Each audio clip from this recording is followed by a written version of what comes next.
Bonsoir à toutes et à tous. Alors, je suis heureux de vous retrouver pour vous présenter notre intervenante de ce soir, Sylvie Brunel.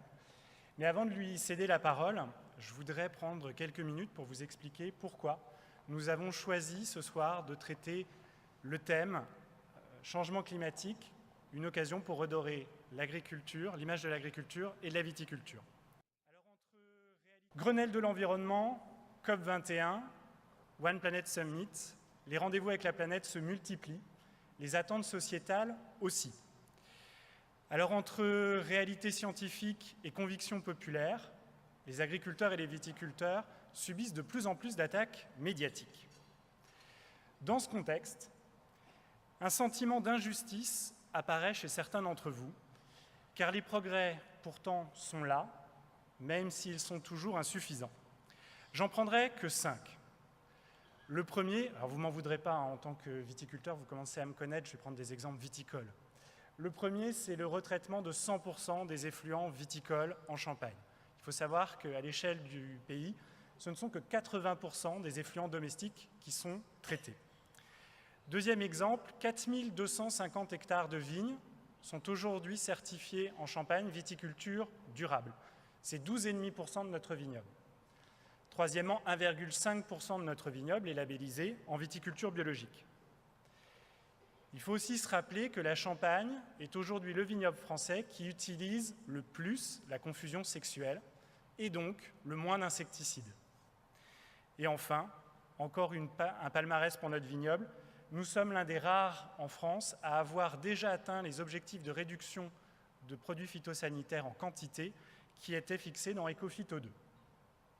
Mais bien sûr, ça ne s'arrête pas là. Et le comité Champagne tient à mettre toute la filière en mouvement. Vous connaissez pour un certain nombre leurs techniciens qui nous répètent régulièrement que ce sont les progrès de tous qui valent plus que les prouesses de quelques-uns. Et effectivement, on peut se demander et se poser les questions de quelle va être l'ampleur de ce mouvement. Quelle est la prochaine étape prévisible de ce processus d'amélioration continue qui est pour notre vignoble dans ses pratiques. Et jusqu'où va-t-on, irez-vous, dans l'amélioration de ces pratiques? Un deuxième domaine dans lequel vous êtes nombreux à vous poser des questions est celui des conséquences du réchauffement climatique. Qui parle de réchauffement parle logiquement de hausse de température. Jusque-là, vous me suivez. Ce qui veut dire qu'en l'espace de 60 ans, dans le vignoble champenois, le débourrement est arrivé 10 jours plus tôt. Et donc les risques d'avoir des gelées de printemps, après débourrement, a aussi progressé. Et les 2 dernières années, malheureusement, pour un certain nombre de vignerons, ont été assez éloquentes sur la question. Pendant ce temps, de l'autre côté de la planète, eh bien, en Californie, vous avez des vignerons à Napa ou à Sonoma qui ont vu arriver des flammes dans leurs vignobles, avec des incendies absolument critiques pendant l'été. Il faut savoir aujourd'hui qu'aux États-Unis, la quantité d'incidents et de feux de forêt a doublé en l'espace de 30 ans. Alors ce réchauffement climatique, il a aussi une incidence sur le profil aromatique de nos vins. Vous êtes, vendange après vendange, aussi plus nombreux à vous demander si le degré de maturité en plus que nous avons sur nos raisins ne va pas de pair avec de l'acidité en moins, et donc une fraîcheur de nos vins qui aurait tendance à s'émousser. Est-ce que la zone favorable à la production de notre style de vin effervescent n'est-elle pas en train de se déplacer au nord, notamment au nord de l'Europe? Est-ce que des investissements de maisons aussi réputées que Pommery ou Tétinger sur des vignobles en Angleterre ne vient pas crédibiliser ce déplacement climatique du vignoble? En tout cas, la réalité, c'est qu'on trouve aujourd'hui des chardonnays et des pinots noirs dans les régions du Surex, du Sussex et du Kent, c'est-à-dire au sud-est de l'Angleterre, qui, en termes qualitatifs, remportent quelques concours. Il faut se dire que depuis 2009, selon l'OIV, la quantité de vignes en Angleterre a doublé, mais ça représente en 2015 encore que 5 millions de bouteilles. Ça reste très modéré, vous me l'accorderez. Enfin, sur le terrain, dans l'accompagnement qu'on a à vos côtés jour après jour, vous êtes un certain nombre à vous poser des interrogations sur l'évolution de votre métier. Quand vous réfléchissez à la transmission de votre exploitation, vous vous demandez à quoi va ressembler le quotidien de vos enfants quand ils seront à leur tour, installés sur vos exploitations.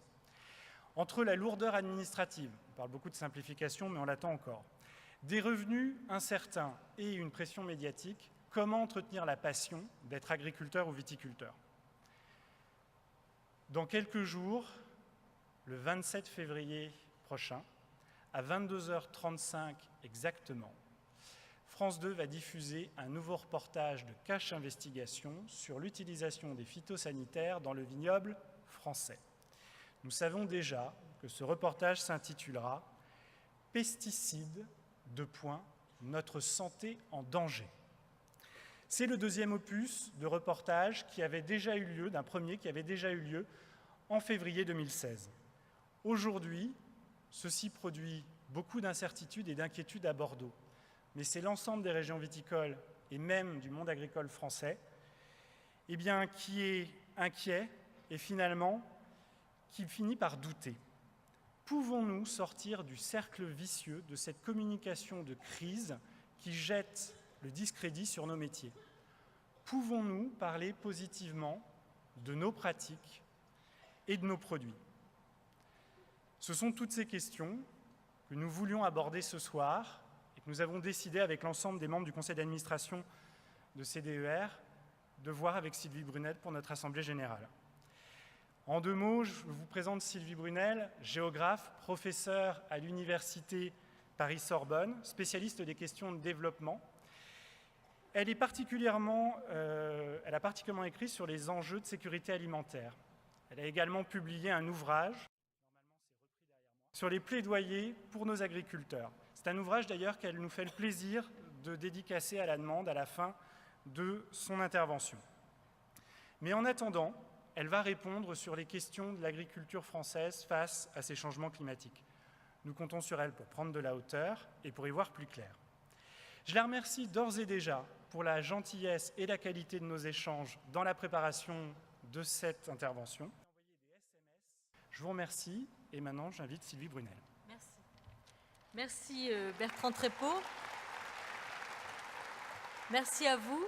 Alors, il ne m'avait pas envoyé son texte avant, hein, donc j'ai découvert que c'était un texte quand même extrêmement exigeant. Moi, je suis, comme Bertrand Trépeau l'a dit, géographe. J'ai entendu